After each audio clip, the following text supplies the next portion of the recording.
আর এই মুহূর্তে যে খবরে নজর রাখতে হচ্ছে, আবারও রাজ্যে এসএসসির শিক্ষক নিয়োগ। উচ্চ প্রাথমিকে 21শে জুলাই থেকে কাউন্সেলিং। আরো বিস্তারিত এই বিষয়ে আপডেট নেব। সোমরাজ রয়েছে আমার সঙ্গে।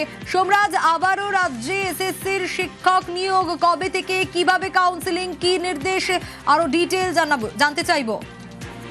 দেখো, দীর্ঘ 10 বছর ধরে এই নিয়োগ প্রক্রিয়া চলছে। উচ্চ প্রাথমিকের শিক্ষক নিয়োগ প্রক্রিয়া যে প্রক্রিয়া পরিচালনা করছে স্কুল সার্ভিস কমিশন, এবং স্কুল সার্ভিস কমিশন উচ্চ প্রাথমিকের শিক্ষক নিয়োগ প্রক্রিয়ায় 12,723 জনের নিয়োগ প্রক্রিয়া শেষ করলেও দীর্ঘদিন ধরে 1241 জন প্রার্থীর নিয়োগ প্রক্রিয়া শেষ হচ্ছিল না।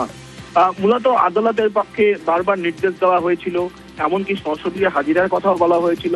তারপরেও সেই প্রক্রিয়া শুরু করা হচ্ছিল না স্কুল শিক্ষা দপ্তরের তরফে। অবশেষে সেই প্রক্রিয়া শুরু করলো এসএসসি।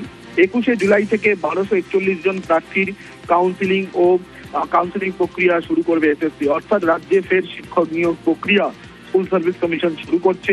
ইতিমধ্যেই এই উচ্চ প্রাথমিক শিক্ষক নিয়োগ প্রক্রিয়ায় 12,723 জনকে আগেই নিয়োগ করেছে এসএসসি। আর এবার আরো 1200 জনের কাছাকাছি নিয়োগ প্রক্রিয়া করবে এসএসসি। কবে থেকে নিয়োগ প্রক্রিয়া শুরু করবে তার দিন জানিয়ে দেওয়া হলো। কবে কবে হবে কাউন্সিলিং, অর্থাৎ 21শে জুলাইয়ের পর থেকে কবে কবে কাউন্সিলিং হবে, কোন কোন প্রার্থীর কবে কাউন্সিলিং হবে, বিস্তারিত তথ্য এসএসসির তরফে শীঘ্রই জানিয়ে দেওয়া হবে বলেই বিজ্ঞপ্তি জারি করে জানালো স্কুল সার্ভিস কমিশন। মূলত কলকাতা হাইকোর্টের নির্দেশ মেনেই এই বিজ্ঞপ্তি জারি করা হয়েছে বলেই জানিয়েছে এসএসসি। বেশ।